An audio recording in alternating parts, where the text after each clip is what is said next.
Welcome to the heel flap and turn on long circular needles using magic loop. First of all, I'm just finishing the leg and I'm going to knit these 2 stitches as I come to the last 2 stitches of my last round before I'm ready to start my heel flap. I'm just going to transfer those off because you start at the heel flap in this pattern as you come to the start of round. So now I've removed my marker and I'm ready to go. So the heel flap is worked on half of the stitches in the leg, in this pattern anyway, and in many patterns. So what happens now is it's going to be knit down from the leg of the sock on half of the stitches. So in this case I have 44 stitches in total and I'm going to be knitting it on 22. Depending on the size of pattern you're knitting, you may be knitting more or less stitches than that. So what you're going to do is you're going to get ready to work the round as you would normally. And you just knit that first stitch, keeping it nice and tight in, and then you knit the next number of stitches that you need for your heel flap. So one thing to bear in mind here is that you will just start the round as if you were going to knit a round, but you're going to stop halfway after you've knit the number of stitches to set up your heel flap. And we can talk about that then. So it's just a plain row that you're doing here.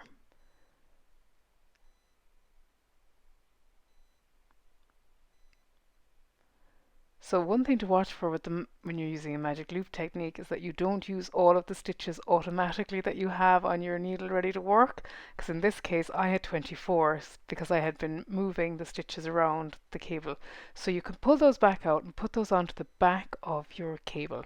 You are going to leave all of those stitches unworked. They are referred to your instep stitches in the pattern that you're following, and they are unworked. You are now going to work the flap on the front stitches only that are on your needle. So before I begin working back, I put in a removable marker just before the row I've just worked, so into the ridges before that. And what that does is it allows me to easily count the number of stitches that I have in my heel flap and also in the leg of the work. And you'll find that really useful later on. And here you can see one I've done earlier. And this is the marker I placed in an earlier sock. So there it is to count my heel flap stitches, but it's also really useful for counting the stitches, or the rows, excuse me, the rows in the leg. And it's very important to know when you're knitting a sock that you know how many rows so that they can match, although that is not essential. Definitely not something to work yourself up about. So instead of working around and around, we're now going to turn the work and get ready to work back.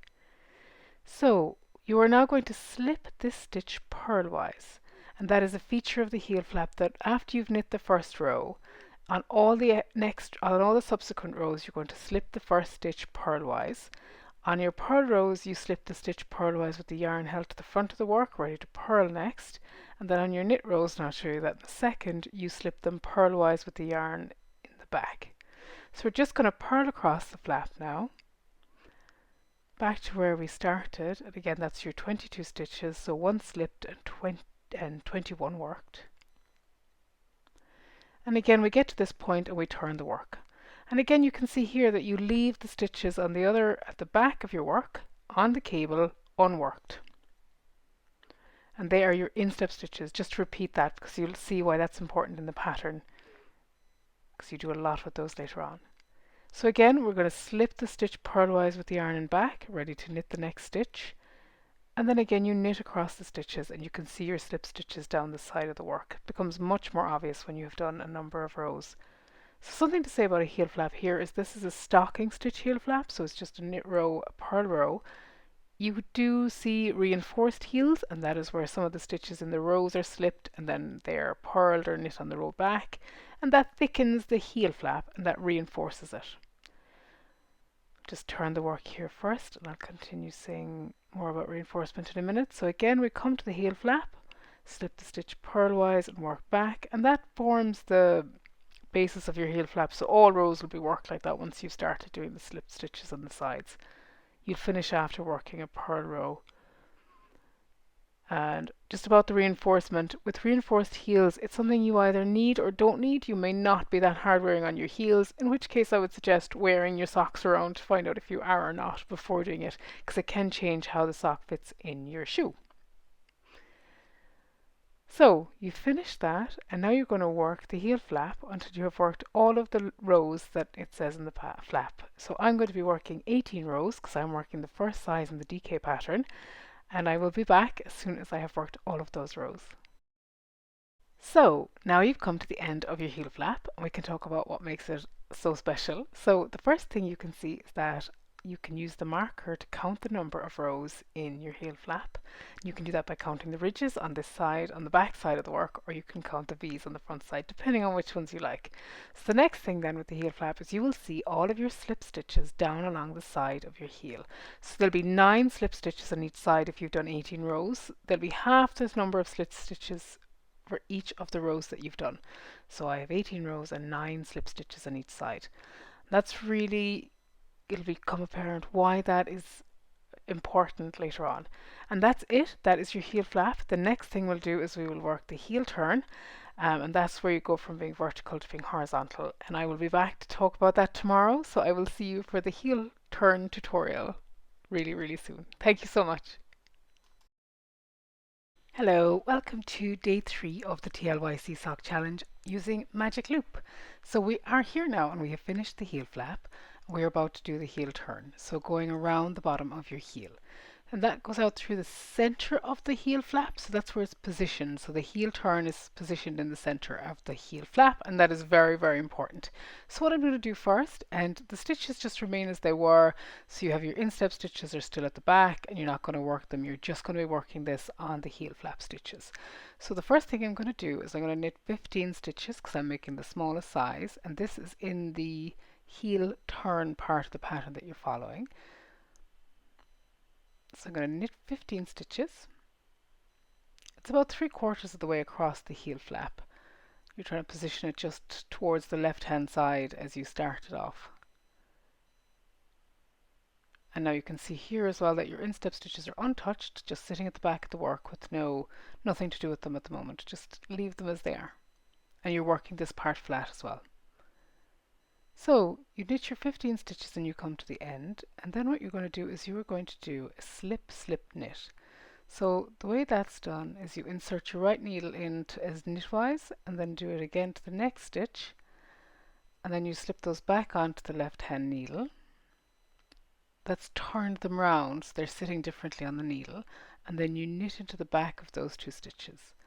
That is your first decrease of your heel turn. And you have on the left hand side there you will have 5 unworked stitches.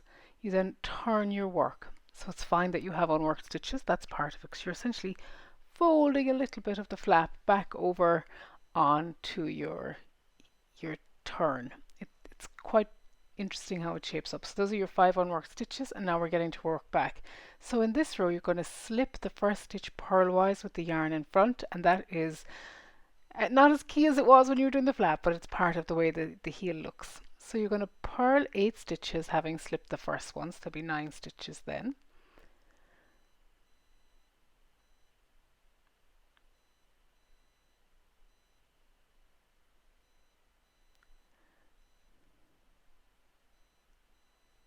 Then we're going to fix this because I think I've gone too many.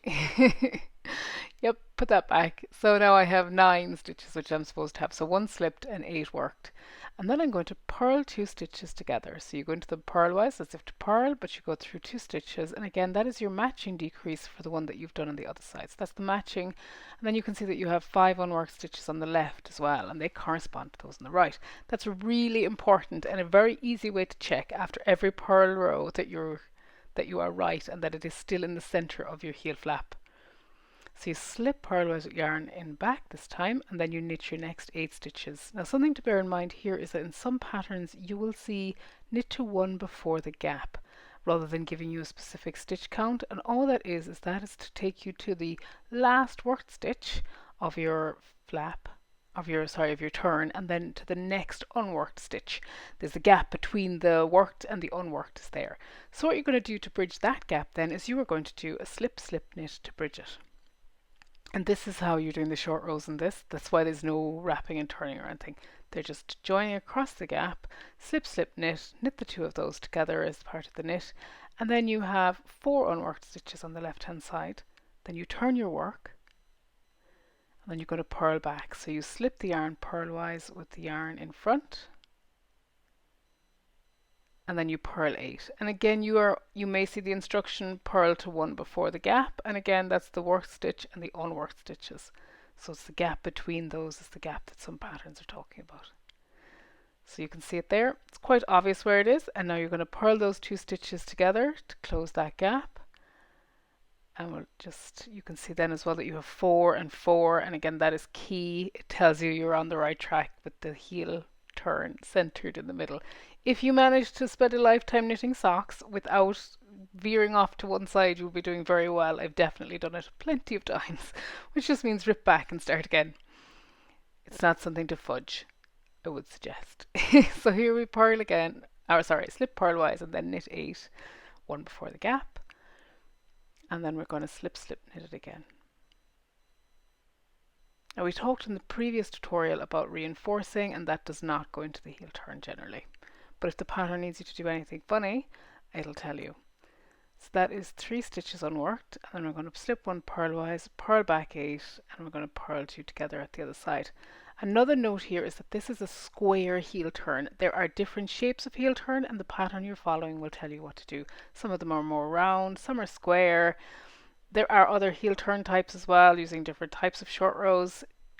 And I'm going to go away and finish this until I'm on the last rows of the turn, and I'll show you how that looks then. So now you're onto the last row, and I just want to show you this. You've finished knitting you've just about to knit your 8th stitch. You're coming to the end, and you're going to slip knit, and in this one you're working the very last unworked stitch, and this is an indicator that you've finished your heel turn. So sometimes you'll see patterns and they will say work until all stitches have been worked, and that is what this means. My pattern doesn't tell you that, it'll tell you how many rows to work, but just in case you see differences in other patterns. Now we're going to slip 1 purlwise, and we're going to do the last purl row of the heel turn, working the last stitch on the left hand side. If you've been going evenly along, fingers crossed. So if you purl those 2 stitches together, there you are. You have now turned the heel of your work. It's a square heel turn, and you can see there that you have gone from being all the way around the back of your heel and under your foot. In the next tutorial we will cover the gusset pickup and shaping.